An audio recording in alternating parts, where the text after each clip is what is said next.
Hari penuh lirih untuk Kartini ketika mendengar suara dari mulut kedua orang tuanya.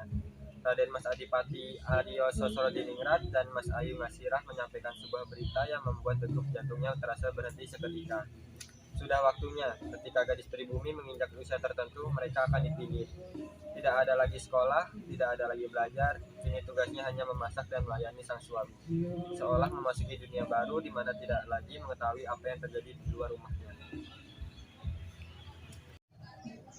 Pak, Trinil tidak ingin dipingit. Trinil ingin tetap sekolah supaya memiliki cita-cita dan menjadi perempuan yang cerdas. Cahayu, Bapak tidak bisa menuruti perintah kamu.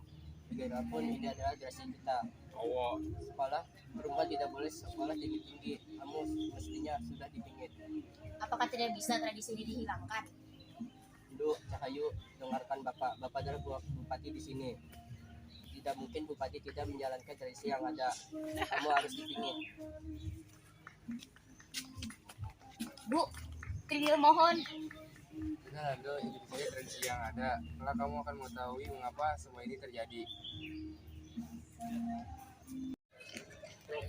Tak ada yang bisa menggambarkan bagaimana sedihnya Kartini dipingit berbulan-bulan. Kartini ingin berkeliling, diparat tanpa pengawalan, bebas berbaur dengan masyarakat pribumi lain. Namun ia sedang dipingit dan ia sendiri tidak berani bertanya pada orang tuanya kapan masa dipingitan itu berakhir. Kartini takut menghadapi jawaban orang tuanya. Ia harus bersabar. Hari-harinya pun diisi dengan semua hal yang katanya harus bisa dilakukan perempuan sejati. Ditambah dengan belajar bahasa Belanda melalui buku-buku yang dipinjamkan oleh sahabat-sahabat dan kakaknya, Raden Mas Boysono. Ketika Kartini menemukan celah untuk kabur, ia kabur bersama teman-temannya dan berkeliling Jepara tanpa diketahui siapapun. Saat melewati beberapa rumah penduduk, Kartini melihat sekumpulan wanita sedang duduk di atas teras. Ketika itu ada banyak hal yang bercamuk di dalam batin Kartini. Ia memutuskan untuk menghampiri wanita-wanita itu.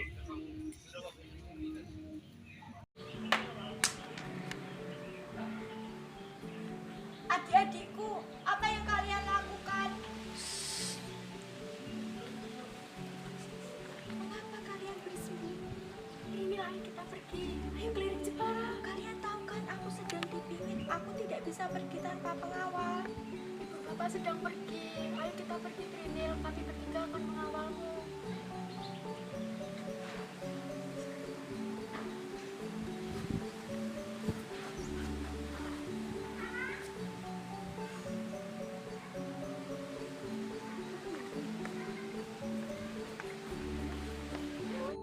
Akhirnya, Kartini dan 3 saudaranya pergi tanpa diketahui siapapun.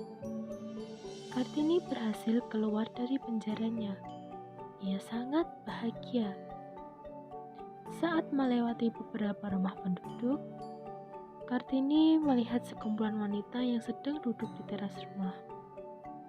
Seketika itu, ada banyak hal yang berkecamuk dalam batin Kartini.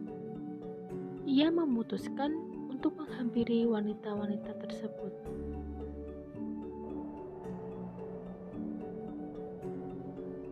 Ada apa Kartini? Ayo kita hampiri wanita yang duduk di balik bambu itu. Apa yang sedang mengganggu pikiranmu Kartini? Sebenarnya ada yang ingin aku ketahui Rukmini. Lagi pula tak apa aku berbicara dengan penduduk pribumi.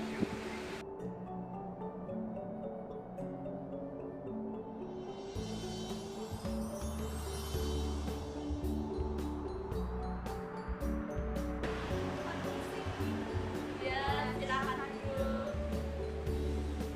Kalian adalah Putri Adipati Aryo Sosrodiningrat. Iya, bagaimana bisa ibu tahu? Tentu saja, beliau adalah Bupati Jepara. Kami sering sekali melihat kalian bersama dengan Bapak Bupati. Mengapa kalian tidak pergi dengan pengawal? Apakah kalian tidak dipingit? Bolehkah saya bertanya? Tentu boleh. Apakah dipingit adalah hal yang harus dilawan oleh penduduk pribumi? Tentu saja. Ini adalah adat sejak zaman nenek moyang kita. Lagi pula dipingit dapat membuat kita menjaga diri dan berhati-hati terhadap kaum lelaki yang telah menikah sejak kita menikah nanti. Lalu, apakah ibu bersekolah? Kami dari rakyat kecil. Kami dari kecil tidak sekolah. Yang boleh sekolah hanyalah rakyat Belanda dan pejabat pribumi. Lagi pula, bukankah perempuan tidak boleh sekolah? Suatu suatu saat nanti mereka akan menikah seperti kami dan hidup seperti layaknya perempuan seperti kami. Bu, bagaimana tanggapan Ibu tentang beasiswa kedokteran di Belanda? Sudah Landu, kenapa harus sekolah? Kamu ini wanita, umurmu sudah dewasa. Apa maksud Ibu? Sudah waktunya kamu menikah.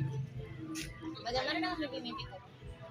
Kamu harus tahu dulu, kamu itu satu-satunya wanita yang berusia 24 tahun di Jepara yang belum menikah.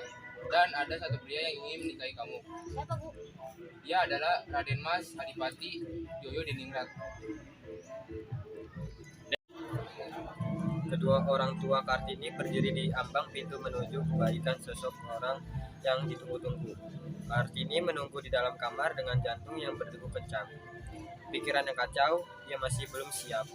Bagaimana jika lelaki itu kan menyambat pipinya? Bagaimana jika lelaki itu tidak sebaik yang dikatakan ibunya? Kehadiran saya di sini ingin mengantarkan anak saya untuk melamar putri Bapak dan Ibu. Tentu saja Bapak Raden Mas Adipati Aryo Sosodingrat telah mengetahui kehadiran saya di sini, yaitu untuk bertemu dengan Trinil. Tuh, sini dulu. Bu, Pak, boleh saya bicara dengan Adipati sendirian? Iya, silakan. Saya memiliki cita-cita untuk membangun sekolah untuk wanita pribumi. Bagaimana menurut Adipati? Sungguh cita-cita yang mulia Kartini, lakukan saja ingin mencapai gapai cita-cita tersebut, lakukan saja. Saya pernah memiliki harapan yang sama, namun belum sempat melaksanakannya.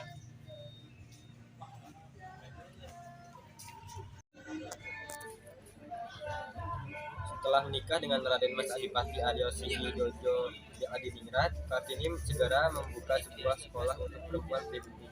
Ada beberapa kelompok yang menentang, namun Kartini tetap berusaha yakin kalau apa yang ia lakukan akan menciptakan hal yang lebih baik di masa depan. Kartini sendiri yang terjun sebagai guru mengajarkan anak-anak tersebut segala pengetahuan yang ia kuasai. Kartini terus mengajar di sekolah kecilnya hingga akhirnya ia hamil anak pertama. Memasuki bulan ke-7 kehamilannya, Kartini lebih banyak beristirahat dan mempercayai adiknya yang mengajar murid-muridnya. Memasuki bulan ke-9 kehamilannya, Kartini lebih banyak berbaring. Terkadang ia menghabiskan waktunya dengan membaca buku atau membalas surat dari sahabat-sahabatnya. Hingga akhirnya hari itu tiba, kelahiran anak pertamanya, seluruh keluarga berkumpul ke kediaman Adipati Aryo Sosro menunggu kemunculan malaikat kecil. Putra tampan pertama Kartini dan Adipati pun lahir. Mereka memberi nama Raden Mas Soe Salit. 17 September 1904, mereka berhari-hari setelah kelahiran Raden Mas Soe Salit. Saat Kartini baru saja ingin menggerakkan pena di atas kertas, tiba-tiba tubuhnya melemah. Pandangannya mulai buram. Angin yang masuk melalui jendela seolah-olah mendorong tubuh Kartini jatuh. Raden Ajeng Kartini menutup hidupnya. Setelah perjuangan panjang, emansipasi wanita dan berbagai mimpi yang ia coba wujudkan, akhirnya ia menutup usia. Kelak berkat perjuangan masyarakat pribumi terutama wanita, hidup baik dan tidak lagi ditindas. Seluruh rakyat pribumi dapat bersekolah. Siapapun itu berkat perjuangan Raden Ajeng Kartini.